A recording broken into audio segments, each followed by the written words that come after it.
Hi, welcome back. This is Alice Wheaton and I'm presenting you with yet another 5-minute video in the series of Double Your Income and Then Double It Again. And I'd like to talk to you about something I see in working with my coaching clients. I see people who are brilliant, who are practical, who have a great head on their shoulders, who don't want any smoke blowing out their pant leg and love a good system. But I also often see people who do not get their genius. And you, my clients that are looking at this, you know who you are.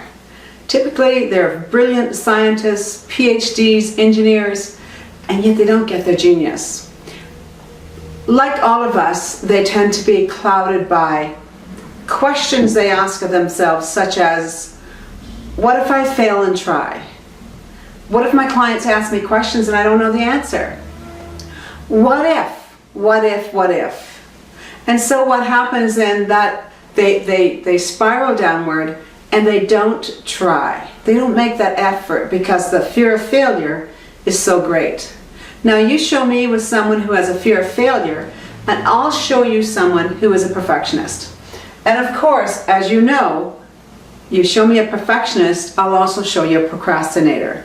Because a perfectionist is someone who wants to do the same thing over and over and over again that they already know how to do well.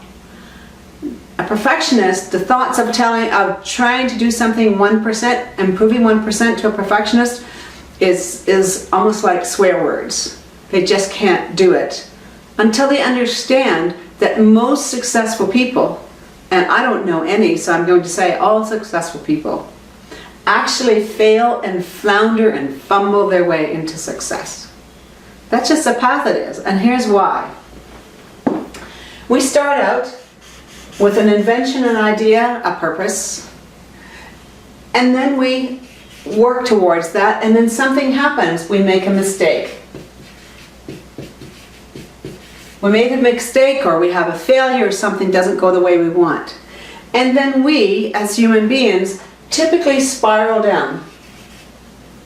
Now, the really, really clever people are able to stop themselves from spiraling to the depths of despair and find out what the lesson was here. What was it I needed to learn? As I said in an earlier video, I was talking to a client today, coaching her, and I said to her, she wants to go from being a sales trainer to a consultant. And whenever I asked a question, she told me a 10-minute story. And I simply said, no, you need to be pithy.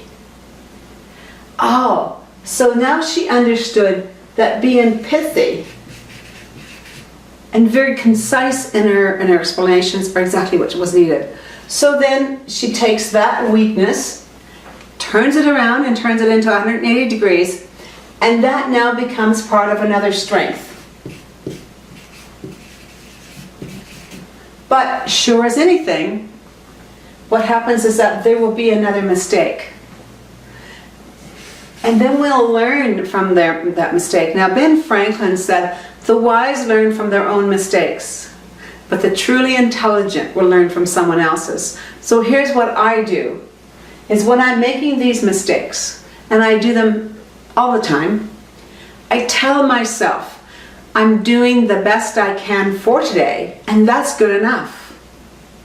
Now for a perfectionist, that sounds like bad words, but really, ultimately, we all do the best we can for today with what we have. And isn't that good enough? As Oprah says, when you know better, you do better.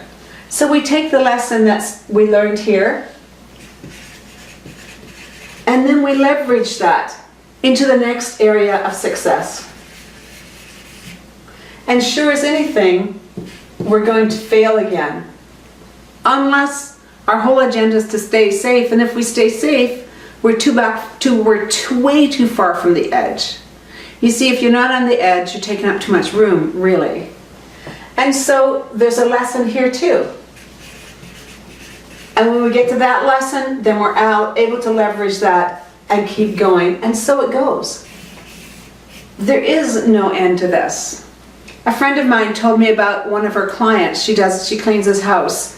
He's 97 years old, and he came home last week with the newest iPad. plus a ticket in his hand for speeding. That's 97 years old, and he's learning the new version of iPad.